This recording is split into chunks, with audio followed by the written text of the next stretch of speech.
দিয়ে দরকার হলে এদের শাস্তি দিতে হবে, প্রত্যেকের বিচার করতে হবে। বাংলাদেশের মানুষ গাছ বেয়ে খাবার খাবে, কুকুরের সাথে একসাথে খাবে। আমি তো এই বাংলাদেশ রেখে আসি নাই, আমি তো বাংলাদেশের প্রত্যেক মানুষের খাবার দিয়েছি, সব দিয়েছি। শুক্রবার আওয়ামী লীগের ইতালি শাখার নেতা কর্মীদের উদ্দেশ্যে দিল্লি থেকে টেলিফোনে ভাষণ দেন শেখ হাসিনা। বাংলাদেশের জাতির পিতা তথা প্রথম রাষ্ট্রপতি শেখ মুজিবুর রহমানের স্বদেশ প্রত্যাবর্তন দিবস উপলক্ষে এই সভার আয়োজন করা হয়েছিল। মুক্তিযুদ্ধের সময় পাকিস্তানের জেলে আটক মুজিব ১৭২-এর 10ই জানুয়ারি স্বাধীন বাংলাদেশে ফিরেছিলেন। আওয়ামী লীগ দিনটি বঙ্গবন্ধুর প্রত্যাবর্তন দিবস হিসেবে প্রতি বছর পালন করে থাকে। এবার মূল কর্মসূচি ছিল ঢাকার ধানমন্ডিতে মুজিবের বাড়ি এবং টুঙ্গিপাড়ায় তাঁর সমাধিতে শ্রদ্ধা জ্ঞাপন। সেই দিনই আওয়ামী লীগ নেতাকর্মীদের উদ্দেশ্যে ভাষণ দেন মুজিব কন্যা হাসিনা।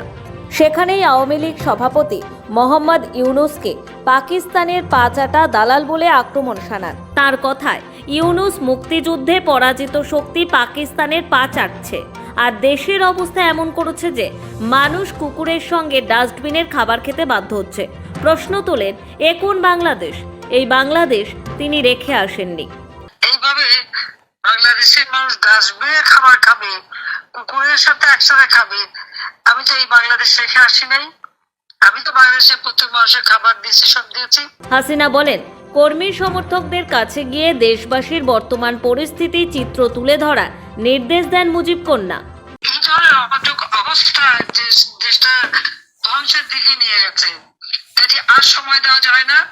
সবাইকে এখন মাঠে নামতে হবে, প্রতিবাদ করতে হবে। আর জাতির পিতা প্রত্যাবর্তন দিবস হিসেবে সাধারণ মানুষের কাছে দাঁড়াতে হবে। যার যতটুকু সামর্থ্য আছে সেভাবে গরিব মানুষকে সাহায্য করেন, শীতে কম্বল কাপড় চোপড় যা পারেন তাই দিয়ে একটু খাবার দেন, তাদের পাশে দাঁড়ান। আর আওয়ামী লীগ সরকার থাকলে যে ভালো থাকে।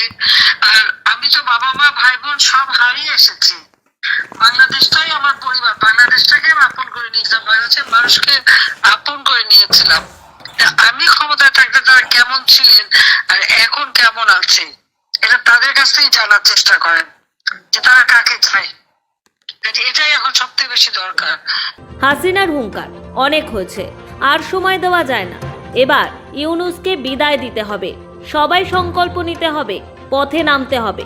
কোনো জায়গা বাদ নেই, মানে আগুনের মহোৎসবে নেমেছে, বাংলাদেশ থেকে চারিপুরে ছারখার করে দিচ্ছে।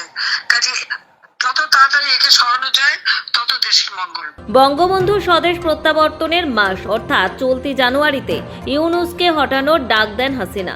বলেন, ইউনূস দেশটাকে জঙ্গি রাষ্ট্র বানাতে চাইছে, এটা মুখ বুজে মেনে নেওয়া যায় না। অন্তর্বর্তী সরকার মুক্তিযুদ্ধে যাবতীয় অর্জন বিনষ্ট করছে, মুক্তিযোদ্ধাদের গলায় জুতোর মালা পরাবে, এটা সহ্য করা যাবে না। ওদেরও জুতোর মালা পরিয়ে বিদায় করা হবে। একেবারে গ্রামে গ্রামে যে মানুষের পাশে দাঁড়িয়ে মানুষকে সাথে নিয়ে সব জায়গায় প্রতিবাদ করতে হবে, আর সারা বাংলাদেশে জয় বাংলা লিখে বলে দিতে হবে। কারণ আমাদের বাধ্যই সংবিধান, স্বাধীনতার ঘোষণা, বঙ্গবন্ধুর নাম মুছে ফেলা, 32 সময় আগুন দেওয়া, মুক্তিযোদ্ধাদের অপমান করা, তাদের গলায় জুতার মালা দেওয়া, এটা সহ্য করা যায় না। এদের গলায় জুতার মালা দিয়ে দরকার হলে এদের শাস্তি দিতে হবে, প্রত্যেকের বিচার করতে হবে। কাজে জঙ্গি শাসন দেশে চলবে না। জানুয়ারি মাস জাতির পিতা আমাদের মাঝে ফিরে এসেছিলেন, আর এর মধ্যেই যেন আমরা এই ইউনূসকে বিদায় দিয়ে বাংলাদেশকে মুক্ত করতে পারি, বাংলাদেশের মানুষের জন্য আবার তাদের জীবনে শান্তি ফিরিয়ে আনতে পারি। হাসিনাকে ফেরত পেতে মরিয়া বাংলাদেশ, জারি করেছে গ্রেফতারি পরোয়ানা। মঙ্গলবারই প্রাক্তন প্রধানমন্ত্রী শেখ হাসিনার পাসপোর্ট বাতিল করেছে বাংলাদেশ সরকার, যা প্রকাশ্যে আসতে জোর চর্চা আন্তর্জাতিক মহলে। তবে এসবের মাঝেই এবার শেখ হাসিনার ভারতে থাকার মেয়াদ বৃদ্ধি করা হয়, শেখ হাসিনার রেসিডেন্ট পারমিটের মেয়াদ বাড়ানো হয়। এসব যখন চলছে তখনই ফের আওয়ামী লীগের নেতাকর্মী সমর্থকদের উদ্দেশ্যে বার্তা দিলেন মুজিব কন্যা শেখ হাসিনা। আওয়ামী লীগ কর্মীদের উদ্দীপিত করেন হাসিনা। ব্যুরো রিপোর্ট, সময়, কলকাতা।